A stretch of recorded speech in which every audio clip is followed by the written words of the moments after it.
Welcome back on capital news. चलिए देखते हैं दिल्ली की 25 फटाफट बड़ी खबरें। साथ ही डेली खबरों से अपडेट रहने के लिए चैनल को सब्सक्राइब करने के साथ वीडियो को लाइक करें। दिल्ली सीएम ने आईटीओ स्थित हाथी घाट पर उगते सूर्य को दिया अर्घ। कहा, छठी मैया ने दिया श्रद्धालुओं की सेवा का अवसर। लोक आस्था के महापर्व छठ पर्व पर मुख्यमंत्री रेखा गुप्ता ने मंगलवार सुबह आईटीओ स्थित हाथी घाट पर छठ घाट पर उगते सूर्य को अर्घ दिया। इस दौरान उन्होंने साथ दिल्ली सरकार में मंत्री मनजिंदर सिंह सिरसा, कपिल मिश्रा मौजूद रहे। मुख्यमंत्री ने लक्ष्मी नगर के विधायक अभय वर्मा की पत्नी के साथ छठ पूजन किया।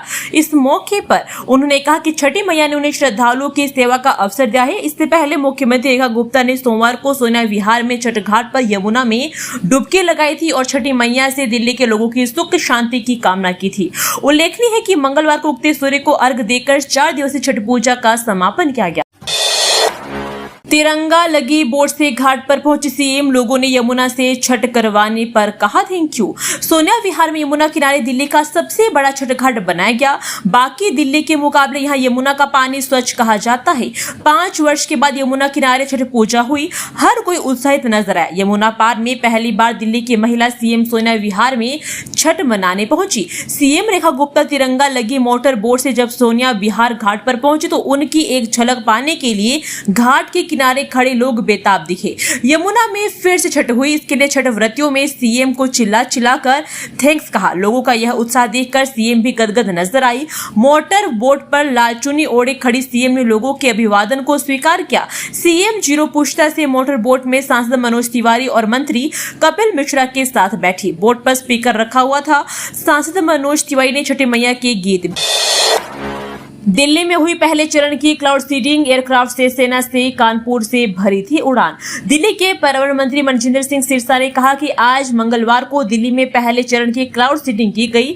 बताया कि आज दूसरे चरण की क्लाउड सीडिंग भी होगी। इससे पहले क्लाउड सीडिंग के लिए आईआईटी कानपुर के एयरक्राफ्ट से सेना ने कानपुर से टेक ऑफ किया। इसके बाद वह मेरठ पहुंचा और फिर दिल्ली में क्लाउड सीडिंग कराई गई। उन्होंने बताया कि सुबह एयरक्राफ्ट इसलिए उड़ा नहीं बढ़ सका था क्योंकि कानपुर में दृश्यता का स्तर बहुत अच्छा नहीं था। बकौल सिरसा, सोमवार को भी क्लाउड सीडिंग की योजना बनाई गई थी, लेकिन दृश्यता का स्तर अच्छा न होने से मामला टल गया था। क्लाउड सीडिंग के लिए बादल भी थोड़ा नीचे यानी अधिकतम 5000 मीटर की ऊंचाई पर होने चाहिए, इससे ऊपर नहीं।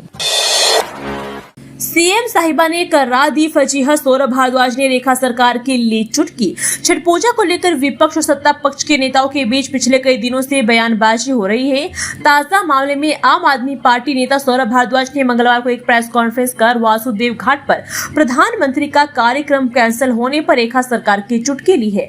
आप नेता ने कहा, सीएम साहिबा ने प्रधानमंत्री की फजीहत करा दी। बिहार चुनाव से पहले मामला वायरल होने से नकली यमुना में पीएम की छठ पूजा का कार्यक्रम कैंसिल करना पड़ा। बीजेपी की टॉप लीडरशिप दिल्ली की रेखा गुप्ता सरकार ने बेहद शर्मिंदा है क्योंकि रेखा सरकार ने पूरा प्लान चौपट कर दिया और प्रधानमंत्री की फजीहत करा दी। आईजीआई एयरपोर्ट के टर्मिनल 3 पर विमान के पास खड़ी बस में लगी आग, मची अफरा तफरी। दिल्ली में आईजीआई एयरपोर्ट के टर्मिनल 3 पर एक विमान के पास खड़ी बस में अचानक आग लगने की घटना सामने आई है। यह बस एयर इंडिया की सर्विस मुहैया कराने वाली कंपनी की बस थी, जिससे कर्मियों को एक जगह से दूसरी जगह ले जाया जाता है। वहीं एयर साइड में आग लगने की घटना कैसे हुई, इसकी जाँच की जा रही है। गनीमत यही रही कि हादसे में कोई घायल नहीं हुआ है। जानकारी के अनुसार आग लगने के समय बस में कोई यात्री मौजूद नहीं था। आग लगने की सूचना जैसे अग्निशमन को मिली तो तुरंत एयरपोर्ट के अग्निशमन दस्ते का दल मौके पर पहुंचा और आग पर काबू पा लिया गया। दिल्ली नगर निगम की इन 12 सीटों पर 30 नवंबर को होंगे उपचुनाव। 3 दिसंबर को आएंगे नतीजे। दिल्ली नगर निगम की 12 वार्डों में होने वाले उपचुनाव के लिए तारीख का ऐलान हो गया है।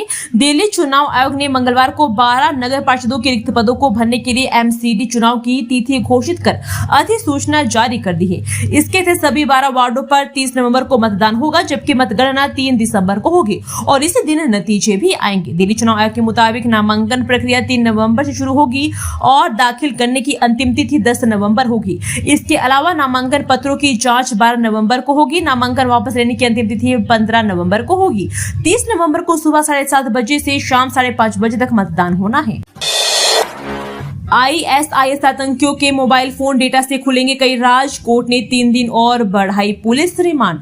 पटियाला हाउस स्थित विशेष न्यायाधीश की अदालत ने ISIS मॉड्यूल मामले में गिरफ्तार आतंकी अदनान खान और मोहम्मद अदनान की पुलिस हिरासत 3 दिन के लिए और बढ़ा दी है।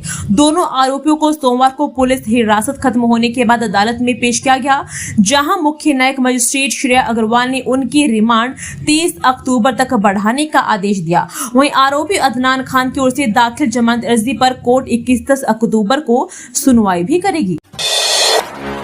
दिल्ली एनसीआर में हर साल विकराल हो रही है प्रदूषण की समस्या। एक्सपर्ट ने बताया क्या है समाधान। सर्दी आने के साथ ही वायु प्रदूषण पर चिंता जाहिर करने की शुरुआत हो जाती है। दिल्ली एनसीआर में वायु प्रदूषण की समस्या हर वर्ष और विकराल रूप ले रही है, लेकिन इस पर शॉर्ट टर्म प्लानिंग पर काम कर रही इतिश्री कर दी जाती है, जबकि वायु प्रदूषण से निपटने के लिए लॉन्ग टर्म प्रणाली पर काम करने की जरूरत है। ये कहना है केंद्रीय प्रदूषण नियंत्रण बोर्ड के पूर्व अपर निदेशक डॉक्टर SK त्यागी का। उन्होंने जागरण विमर्श कार्यक्रम में इस बात पर प्रमुखता से जोर दिया कि वायु प्रदूषण के मानकों में भी बदलाव किए जाने चाहिए। वायु प्रदूषण में अब वाष्पशील कार्बनिक रसायन की जांच को प्रमुखता से शामिल करना चाहिए। हवा में जहर कितना है, इसको अब प्रमुखता से खोजने की जरूरत है। दिल्ली के छठ घाटों पर बिछी बिहार चुनाव की बिसात। यमुना की आड़ में कैसे तैयार किया मास्टर प्लान। बिहार के विधानसभा चुनाव में जीत का एक रास्ता दिल्ली के 1000 से अधिक छठ घाटों से होकर भी निकल सकता है।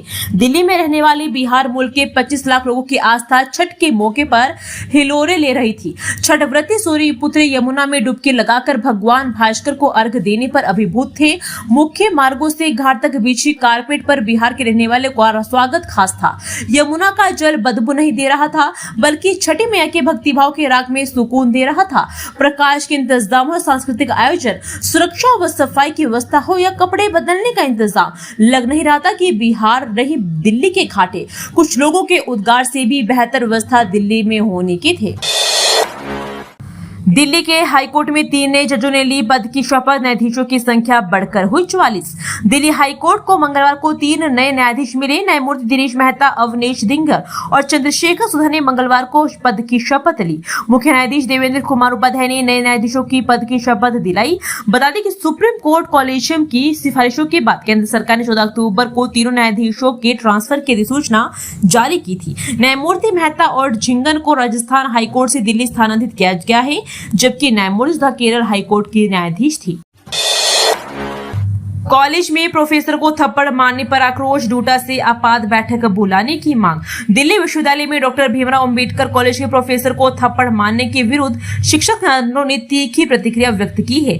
Common teachers front, democratic teachers front, democratic teachers initiative, Indian national teachers Congress, राष्ट्रीय शिक्षक मोर्चा और समाजवादी शिक्षक मंच सहित कई संगठनों ने झूठा आपात मीटिंग बुलाने की मांग की है। इन संगठनों ने कहा है कि 16 अक्टूबर को हुई घटना निंदनीय है और इस पर कठोर अनुशासनात्मक कार्रवाई की जानी चाहिए। पिछली सरकार में छठ पूजा के लिए कृत्रिम घाटों पर भटकते थे पूर्वांचल के भाई बहन। सीएम रेखा गुप्ता ने आप पर बोला हमला। दिल्ली के मुख्यमंत्री रेखा गुप्ता ने ITO घाट पर मंगलवार को उगते सूर्य को अर्घ देकर छठी मैया से दिल्ली की खुशहाली की प्रार्थना की। साथ ही पिछली केजरीवाल सरकार में बदहाली पर आड़े हाथ लिया। उन्होंने कहा कि पिछले वर्ष तक पूर्वांचल के भाई बहन गली मोहल्ले में कृत्रिम घाटों पर छठ पूजा के लिए भटकते थे। इस बार यमुना घाट किनारे यमुना के जल में खड़े होकर सूर्य नारायण को अर्घ दे रहे हैं। दिल्ली सीएम ने आगे कहा कि दिल्ली में छठ आयोजनों की चर्चा आज पूरे देश में है। इस मौके पर श्रद्धालुओं ने सीएम से पूरे पर्व प्रबंध के लिए तथा यमुना में बेहतर पानी के लिए सराहना की। चांदनी चौक में सीलिंग मामले में सुप्रीम कोर्ट में मिली फुल राहत। व्यापारियों ने सरकार का जताया आभार। चांदनी चौक में अवैध निर्माण और संपत्तियों के दुरुपयोग को लेकर हो रही सीलिंग पर व्यापारियों को फौरी राहत मिली है। सोमवार को हुई सुनवाई में सुप्रीम कोर्ट ने MCD एक्ट के तहत व्यापारियों को मिले अधिकारों को बरकरार रखा है। कोर्ट ने MCD ट्रिब्यूनल को निर्देश दिया है कि इससे संबंधित 62 लंबित अपीलों पर 31 दिसंबर तक निर्णय ले। वहीं कोर्ट में दिल्ली सरकार भी पहुंच गई है। उसने कोर्ट से मामले में पक्षकार पर बनाने की याचिका दायर की है। कोर्ट के इस आदेश को व्यापारियों को राहत करार दिया है। चांदनी चौक के स्थानीय सांसद प्रवीण खंडेलवाल के साथ ही व्यापारी नेताओं ने मुख्यमंत्री रेखा गुप्ता का आभार व्यक्त किया है। सांसद व confederation of all India traders के राष्ट्रीय महामंत्री प्रवीण खंडेलवाल ने कहा है कि मुख्यमंत्री ने चांदनी चौक सहित दिल्ली के अन्य हिस्सों में व्यापारियों को प्रभावित कर रहे सीलिंग के मुद्दे पर त्वरित, संवेदनशील और प्रभावी हस्तक्षेप किया है। सीपीसीबी ने 13 घंटे तक अपडेट नहीं किया। AQI दीपावली से शुरू हुई वायु प्रदूषण के आंकड़ों में गड़बड़ी अब तक जारी। केंद्रीय प्रदूषण नियंत्रण बोर्ड के वायु प्रदूषण संबंधी आंकड़ों की गड़बड़ी दिवाली की रात से शुरू होकर अभी तक जारी है। तकनीकी गड़बड़ियों के कारण जब तक आंकड़े प्रभावित होते रहते हैं। ताजा प्रकरण में रविवार रात 10:43 पर सोमवार दोपहर तक प्रति घंटा वायु गुणवत्ता आंकड़े लगभग 13 घंटे तक अपडेट नहीं किए गए हैं। वेबसाइट और सीपीसीबी के समीप ऐप ने भी 11 घंटों तक वायु गुणवत्ता आंकड़े अपडेट नहीं किए। बिहार चुनाव में क्यों की गई दिल्ली कांग्रेस की अनदेखी? 40 स्टार प्रचारकों में प्रदेश का एक भी नेता नहीं। AICC की उपेक्षा कहे या फिर दिल्ली इकाई के नेताओं का घटनाकद, लेकिन बिहार चुनाव प्रचार में दिल्ली के नेताओं की अनदेखी साफ दिखाई देती है।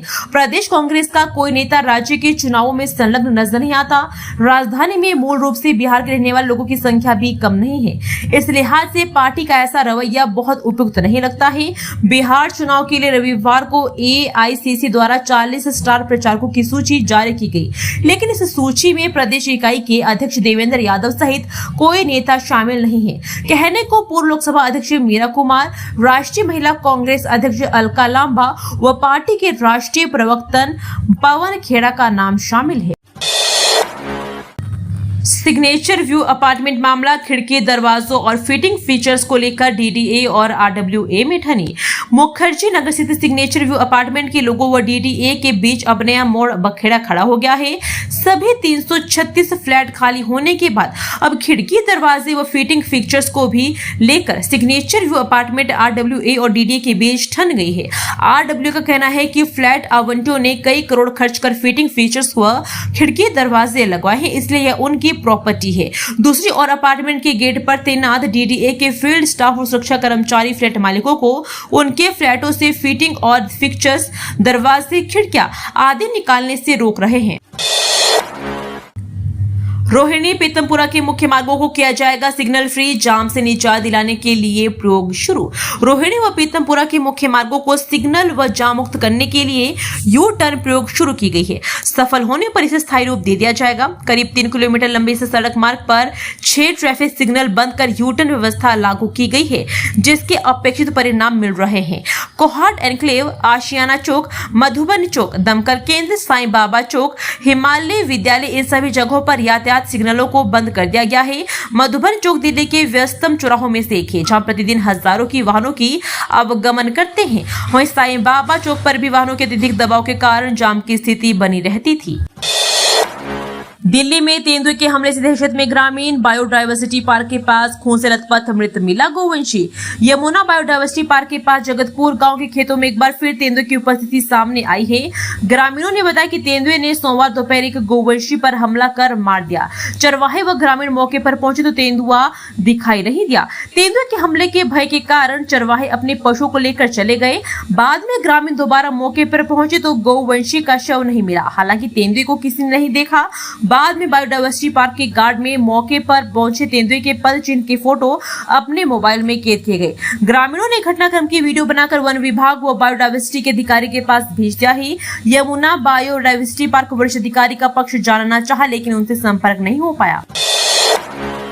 दूध मुंह बच्चे का हवाला देकर रिश्तेखोर MCD अधिकारी ने लगाई गुहार। कोर्ट का अंतरिम जमानत देने से इनकार। राउस एवेन्यू स्थित विशेष न्यायाधीश की अदालत ने 60,000 रुपए की रिश्वत लेने के मामले में गिरफ्तार दिल्ली नगर निगम के एक अधिकारी की अंतरिम जमानत याचिका खारिज कर दी। विशेष न्यायाधीश संजय जिंदल ने 11 अक्टूबर को यह कहते हुए याचिका खारिज कर दी है कि मामले में से आरोपित 30 हजारी कोर्ट के अहलमद विकास भारती को 60,000 रुपए की रिश्वत लेते रंगे हाथ पकड़ा गया है। ऐसे में आरोपित रेणु सोनी को इस स्तर पर राहत देने का कोई आधार नहीं है। कोर्ट ने आरोपित महिला की दूध मुंह बच्चे की देखभाल के तर्क को ये कहकर खारिज कर दिया कि इसके लिए अन्य पारिवारिक सदस्य उपलब्ध है। एसिड अटैक की कहानी पलटी, छात्रा का पिता गिरफ्तार, कबूलनामा जितेंद्र को फंसाने के लिए बनाया बीटी को मोहरा। दिल्ली के भलसवा डेयरी थाने की पुलिस ने एक छात्रा पर हुए एसिड अटैक मामले में नया मोड़ लाते हुए पीड़िता के पिता अकील खान को भी संगम विहार इलाके से गिरफ्तार कर लिया। वे वहां छिपा हुआ था, पुलिस उसे पूछताछ कर रही है। अकील खान ने पुलिस को हैरान करने वाला सच बताया। उसने कबूला कि वह जितेंद्र को फंसाने के लिए एसिड अटैक की साजिश रची। वह ईशान और अरमान से भी उसका पुराना विवाद था, इस कारण उसे भी इस मामले में फंसा दिया। इस मामले में मुख्य आरोपी जितेंद्र के पति ने 3 दिन पहले भलसवा थाने में शिकायत दर्ज करवाई थी, जिसमें उसे छात्रा के पिता पर दुष्कर्म और ब्लैकमेल का आरोप लगाया है। दक्षिणी दिल्ली में है नाइजीरियन नागरिकों की भरमार, नशा तस्करी से जुड़े रहते हैं तार। दक्षिणी दिल्ली में नाइजीरियाई नागरिकों की बढ़ती आबादी के साथ नशा तस्करी की गतिविधियां भी बढ़ रही है। गुरुग्राम पुलिस ने खानपुर एक्सटेंशन में 3 नाइजीरियाई तस्करों को गिरफ्तार किया है, जो MDMA ड्रग्स की तस्करी में शामिल थे। मकान मालिक अधिक किराए के लालच में पुलिस सत्यापन नहीं कराते, जिससे तस्करों को आसानी होती है। पुलिस ने हाल ही में कई नाइजीरियाई तस्करों को गिरफ्तार किया है, जिससे समस्या की गंभीरता का पता चलता है। 1 नवंबर से दिल्ली में इन गाड़ियों को नहीं मिलेगी एंट्री, बढ़ते प्रदूषण के बीच सरकार का बड़ा फैसला। प्रदूषण को देखते हुए गैर BS6 श्रेणी के सभी गैर दिल्ली पंजीकृत वाणिज्यिक माल वाहनों में शामिल हल्के वाणिज्यिक वाहन, मध्यम माल वाहन, भारी माल वाहन 1 नवंबर से दिल्ली के अंदर प्रवेश नहीं कर सकेंगे। वायु गुणवत्ता प्रबंधन आयोग के इस आदेश को सख्ती से लागू करने के लिए परिवहन विभाग तैयारी में है। परिवहन विभाग ने बाहर के ऐसे माल वाहन वाहकों को रोकने के लिए 48 टीमें बने हैं। इसके साथ ही परिवहन विभाग ने सोमवार को नोटिस जारी कर प्रतिबंधित वाहनों के मालिकों को आगाह किया है कि 1 नवंबर से दिल्ली में प्रवेश न करें। दिल्ली में बदलेगा मौसम, प्रदूषण के बीच बारिश के आसार, IMD ने बताया आने वाले दिनों के वेदर का हाल। केंद्रीय प्रदूषण नियंत्रण बोर्ड के अनुसार सोमवार को दिल्ली का 24 घंटे का औसत वायु गुणवत्ता सूचकांक शाम 4 बजे 301 रहा। CPCB के समीप ऐप के आंकड़ों से पता चलता है कि शाम 6 बजे तक शहर के 38 निगरानी केंद्रों में से 22 ने वायु गुणवत्ता बहुत खराब श्रेणी में दर्ज की। आनंद विहार 395 AQI के साथ सबसे प्रदूषित क्षेत्र रहा, जिसके बाद वजीरपुर 385 AQI के साथ दूसरे स्थान पर रहा। हालांकि किसी भी केंद्र ने प्रदूषण के गंभीर स्तर की सूचना नहीं दी। DDA फ्लैट्स की क्वालिटी और डिजाइन में खामी नहीं कर सके थे शिकायत, नई आवासीय योजना को लेकर नया फरमान। DDA की towering Heights premium housing scheme के फ्लैटों में किसी भी तरह की खराबी की शिकायत आवंटियों की ओर से नहीं की जा सकेगी। इस महीने की शुरुआत में DDA ने अपनी ट्रांजिट ओरिएंटेड डेवलपमेंट पॉलिसी के तहत 1.78 करोड़ रुपए से शुरू होने वाले 1026 प्रीमियम 2 BHK वाले फ्लैटों के विकास की घोषणा की थी। हालांकि इस विषय वस्तु पर DDA की ओर से तत्काल कोई प्रतिक्रिया नहीं मिली है। योजना के ब्रोशर के अनुसार, जो इसकी आधिकारिक वेबसाइट पर उपलब्ध है, धारा 18(1)(4) के तहत इसमें कहा है कि DDA फ्लैट की कीमत उसके डिजाइन, प्रयुक्त सामग्री की गुणवत्ता, कारीगरी या किसी अन्य खराबी के बारे में किसी भी शिकायत पर विचार नहीं करेगा। जामिया मिलिया के वैज्ञानिकों ने खोजा प्रदूषण नियंत्रण का नया तरीका, नालों को प्राकृतिक तौर पर कर सकेंगे साफ। दुनिया में ऑक्सीजन उत्पादन में सबसे बड़ा योगदान शैवाल का है। पानी के अंदर, जमीन, चट्टान पर, मिट्टी से लेकर बर्फ तक में ये जीवित रहते हैं और अपनी संख्या बढ़ाते रहते हैं। नाइट्रोजन, अमोनिया, कार्बन जैसे तत्व जो प्रदूषण के बड़े कारक है, वे इनका भोजन है। जामिया मिलिया इस्लामिया के वैज्ञानिकों ने शैवाल के DNA को रेगुलेट करने के लिए प्रक्रिया समझी। गंदे से गंदे नालों में भी शैवाल को पनपने के लिए प्रभावी बनाया जा सकता है। वर्तमान में खतरनाक स्तर पर पहुंच चुके प्रदूषण को प्राकृतिक तरीके से नियंत्रित करने में इनका इस्तेमाल किया जा सकेगा। विश्वविद्यालय के multidisciplinary centre for advance research and studies में डॉक्टर अमित शर्मा के नेतृत्व में इनकी क्षमता को बढ़ाने की दिशा में शोध किया जा रहा है। दोस्तों, वीडियो पसंद आया तो वीडियो को लाइक एवं चैनल को सब्सक्राइब कीजिए और कमेंट करके बताइए कि आप दिल्ली के किस जगह से इस वीडियो को देख रहे हैं। जय हिंद, वंदे मातरम।